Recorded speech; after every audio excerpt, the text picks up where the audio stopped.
Kenneth Anderson would describe his lifelong encounters with extraterrestrials as harassment.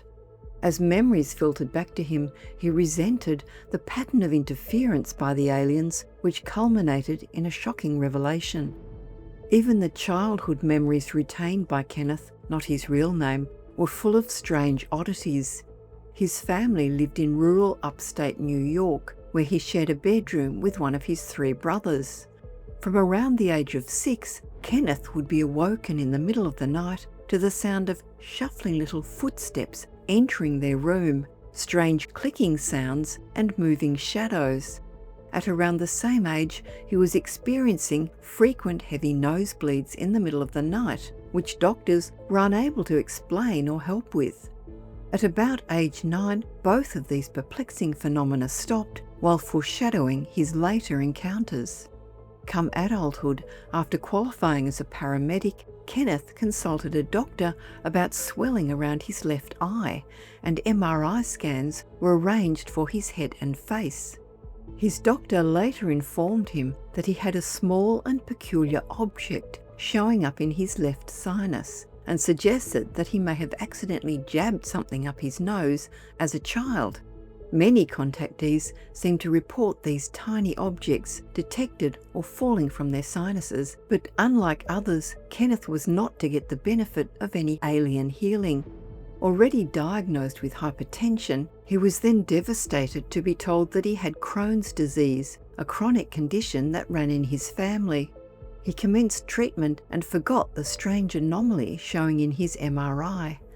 However, in August 1991, at the age of 25, an incident brought the UFO phenomenon to the forefront of his awareness.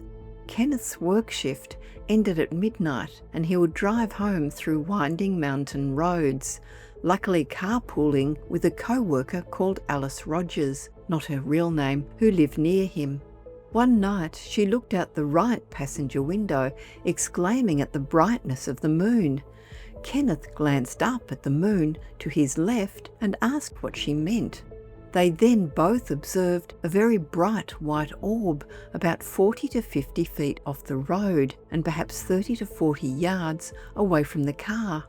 As they travelled, they realised that the white sphere was pacing their car, moving just above the trees, rising up over houses, then descending again almost to ground level. The car radio, usually with great local reception, became staticky, and when Kenneth looked in his rear-view mirror, he was shocked to see the sphere of light dart across the road, speed up, and continue pacing their car on the other side. Now curious, he slowed and finally pulled the car over.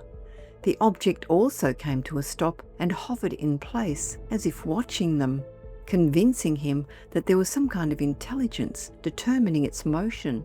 As he crossed the road to a field, the UFO slowly backed off accordingly, always maintaining a distance of about 50 feet. This continued until, on Alice's insistence, he returned to the car, which now would not start. Finally, they continued their journey, with the glowing sphere again following before darting upwards and disappearing when they reached Alice's town. On arriving home, Kenneth was shocked to find all his clocks 2 hours behind, and when he rang Alice, she confirmed the same. Both had experienced 2 hours of missing time. The next morning he woke up feeling very unwell, then was astonished when his brother Steve, also a pseudonym, called and announced that the previous night he had witnessed 2 round glowing lights swooping out of the sky and zooming around above his college campus. He had called another of their brothers who lived in a nearby town and had seen a ball of light hovering above his apartment complex. All 3 brothers had witnessed a mass UFO sighting in the area, each time an hour apart. Kenneth's work friend Alice had also become unwell and told him not to talk about their sighting to her or anyone. Sadly, having suffered from alcoholism and been sober for 17 years, she seemed to have been triggered by the trauma of their experience and relapsed, losing her job a year later. Her daughter later reported to Kenneth that Alice had become homeless and complained of a feeling of being watched. A frightening and confusing outcome of the 1991 incident for Kenneth was that he suddenly began having vivid prophetic visions, picking up on other people's vibrations and seeing flashbacks of their lives. Despite his worry that he may be developing schizophrenia, as voices kept telling him, "You have a job to do," the occurrences seemed authentic. In one case, he told a woman who was a complete stranger that she needed to immediately go home to her husband. When he saw her months later in the supermarket, she thanked him as her husband had passed away unexpectedly that night and she had got to spend more time with him. Kenneth's memory was also uncovering more details about the 1991 incident in repeating dreams, namely that he had seen two short, strange figures creeping out of the ditch on the other side of the road where he had stopped. A brilliant white flash of light prevented any further recall. In 1998, he was driving home in the early hours when, advancing over a hill, he saw before him a huge white sphere of light blocking the whole road. Slamming on his brakes, he ended up with his hood just below the blinding light of the UFO, which was at least 20 feet in diameter. The massive craft lifted up and shot away, and he was to wake up the next day with a completely unexplained triangular burn on his left shin. The missing time phenomenon returned a year later in 2000 when he arranged to meet friends at a bar at 10 p.m. On his punctual arrival, after a non-eventful journey there, he was told that it was 1 a.m. closing time and his friends were leaving. After a change of job and move to Florida, Kenneth then had another encounter with the white sphere. He spotted expanding probes, seemingly searching for him, was again engulfed in light, and arrived home an hour and a half later than he should have. By now he had had 4 events involving missing time, and on each occasion had woken up the next day with painful flu-like symptoms. That and his sense of powerlessness made him feel that he was in an unwanted, abusive relationship. However, he continued to have his white sphere experiences, at another time waking up with perfectly triangular bruises on the top of each forearm. The series of ongoing sightings and missing time experiences led to his diagnosis of post-traumatic stress disorder, created by what Kenneth came to regard as alien harassment. Then the voices in his head seemed to be announcing a different type of message, telling him that soon you will know the reason and all will be revealed. 2 days later, when trying to fall asleep, he sensed a presence in his bedroom, opened his eyes, and was shocked to see 4 grey-type ETs gathered around his bed. They told him not to worry, that they hadn't come to harm him, but that he needed to know, quote, why.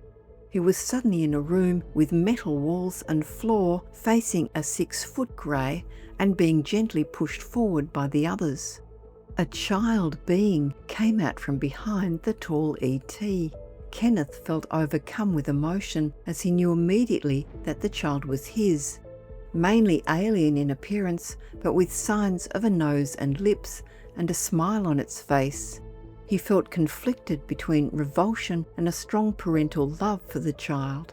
The ETs read his thoughts and confirmed that the child was his, that they wanted his experiences to make sense to him. On being returned home, Kenneth realised that he had finally had an abduction without any missing time, although he was still feeling angry and confused about the lack of explanation and his lack of choice in fathering the hybrid alien. While he does not believe the aliens to be evil, he says that they are not kind and regard humans as lab rats for experimentation. He also believes that their hybridization process is wrong. If you're enjoying this video, don't forget to hit like. It really helps to keep the channel growing. And if you're new here, subscribe and tap the bell icon so you never miss our latest videos. We've got lots of strange and fascinating stories coming up, and we'd love to have you along for the journey. And now we have a bonus story for you. In November 1988, Jackie Hernandez moved into 11th Street, San Pedro, California, where she'd recently separated from her husband. Jackie was pregnant with a second child and had to work several jobs to make ends meet. Now a single mother, and after a short period of time in the house, she claimed that someone or something was turning her home into a living hell. After about 1 month in the house, she started to notice unusual things happening, where she would hear voices, like someone was walking around in the attic. She never felt she was alone in the house. She would also see balls of light flash through the living room, which on some occasions her cat would chase. In late summer, things started to escalate, and a neighbour that had come around also witnessed the events. At one time, when she was visiting a neighbour by the name of Susan Castaneda, she saw a violent mist float through an open window of a house before dissipating, and ran home to check on her children. The 3-year-old was in the top bunk and the baby was in the crib, but sitting in the bottom bunk was a thin grey-skinned old man wearing a red flannel shirt and high water pants like the type worn by gas attendants years ago. He was sitting there cross-legged and staring at her with an angry look on his face, and then vanished. But that was just the first encounter. On a second encounter, she got up during the night to visit the bathroom, where from a bed she could see various rooms in the house. And there in the kitchen, sitting at the table, was the angry-looking old man, staring at her. She pulled the sheets up over her head and pretended he wasn't there. When she pulled them back to check, the man was still in the kitchen staring at her. On another occasion, there was a pencil holder that had suddenly stood up by itself before toppling over. One day, she had a friend visiting where they both heard a crash in another room, and when they went to check, they found a painting of a goose that had been hanging on the kitchen wall was now lying on the bench, and the screws that held it in place all standing upright on a small table under the painting. There was an intelligent force at work that resembled classic poltergeist-type behaviour. Balls would fly through the air as well as books, and doors would slam in her face. Lights would flicker on and off. At one point, a stream of water came out of one of the light switches in the hallway, which lasted for about 5 seconds before stopping. It never happened again. One day when she was up in the attic, suddenly out of the darkness, a disembodied head floated towards her so fast it resulted in her falling down the attic onto the washing machine below. Paranormal investigators Jeff Wheatcraft and Barry Conrad were called in to hopefully find a cause for the disturbances. They took photos all around the house and were intrigued when they found a strange viscous liquid dropping out of a wall and took samples of it. 3 days later, there was an emergency at the house where physical attacks had become so violent and severe that she now feared for her life, and in the attic there were strange lights and loud banging noises. It was on September the 4th, 1989 that Jeff and Barry returned to the house to do further investigations, and nothing could prepare them for what happened next. They decided to go up into the attic and take some photos, and it was extremely dark. Jeff felt that something was looking at him and was feeling uneasy. Even though he could not see anything, Jeff said he always felt like somebody was behind him.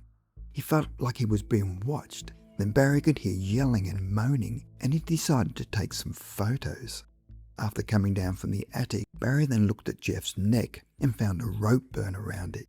Jeff explained to him what had happened, where at first there was nothing. Then all of a sudden, he could feel this thing around his neck, and it was hanging, and it was pulling on his leg.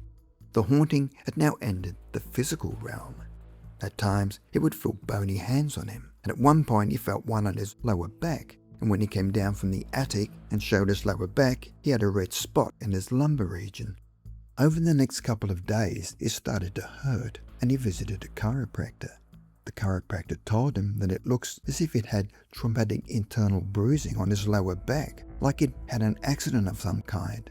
Whatever was up there tried to kill him, but how and why? After the photos were developed, the images showed Jeff with something wrapped around his neck, and it appeared to be pulling him up against the rafter, but there was nobody there. There was no doubt that Jeff had been physically attacked by an invisible force that actually pulled him up onto a nail protruding from a rafter beam and tried to strangle him. In the photo, they could see that Jeff was not standing upright and was at a 45-degree angle, and he was entirely wrapped around one of the slats holding the roof up. Barry claimed that Jeff was basically off the floor and his legs were wrapped around the beam. It was like he was holding onto the beam for dear life. Then Jackie started having bad dreams where a young man was being clubbed on the head with a pipe, and he ended up being drowned by his attacker in San Pedro Harbor, which was nearby. The image in the dream looked to be sometime in the 1930s. She felt she was living the young man's final moments. On another occasion, Barry received a frantic call from Jackie where she was frightened out of her mind and said, "I'm not staying, I have to get out of here." Objects were being thrown across the room. The kids' toys were being levitated off the ground. She was ready to jump in the truck and drive until it ran out of gas. Then the call was disconnected. When they called her back, Barry told her they were coming down immediately to get her. On another occasion, Jackie and a friend were washing dishes and could see an orange liquid dripping down from the glasses and down the sides of the cabinet. They took a sample of the liquid and placed it in a plastic bag and later gave it to Jeff and Barry, where they made a chilling discovery. The forensic lab report on the viscous jelly was found to be human blood plasma with a high content of iodine and copper. Javier Ortega is a paranormal researcher and said the attack in the attic was an extreme case of a haunting and was possibly the spirit of a deceased person and a previous homeowner who passed away in the house. Jackie reported that she and some friends were playing with a Ouija board and were able to talk to the spirit in the house, and the spirit had told them that he was a Marine that had been murdered. So after doing some research, they found that there was a Marine named Herman Henriksen who was found dead in 1930, which matched Jackie's dream. Jackie reported other frightening events and saw strange lights that she described as luminous that appeared as floating globs of light. The mysterious goo that Barry and Jeff found oozing from Jackie's walls turned out to be human blood plasma, and after checking found there was no device in the house that could have emitted the substance. In late 1989, Jackie decided she'd had enough and had to get away from it all, where she and her husband decided to reconcile. They moved together to a trailer in Weldon in Kern County, California, about 3.5 hours away. Initially, everything went well and there were no issues, but when their relationship again broke down, the haunting resumed and Jackie's paranormal nightmares had returned. It appears that whatever it was that haunted her liked to feed off her angst, and she was not safe anywhere. But Jackie was not the only victim, with Jeff would now suffer a similar fate. On one occasion when Jeff arrived home, he found the burners in his stove were on with open flames burning. Another time when he came home, his broom had been placed on top of one of the burners, but it hadn't been turned on yet. Then another time, a box of 22 bullets had been placed on the burner and he would find scissors all over the house. He got into bed one night and there were open scissors under his pillow. At around 4 a.m. one morning, Barry tried an experiment and placed an envelope and pen in the middle of the stove, hoping that the entity would write a message. Then 5 minutes later, the envelope was on fire. It was apparent that the thing in Jeff's apartment was not about to leave. That night, Barry decided to sleep on Jeff's couch because he was too tired to drive home. In the middle of the night, he heard Jeff scream. When he went to check on him, the old man from Jackie's house was standing in the living room near the sofa.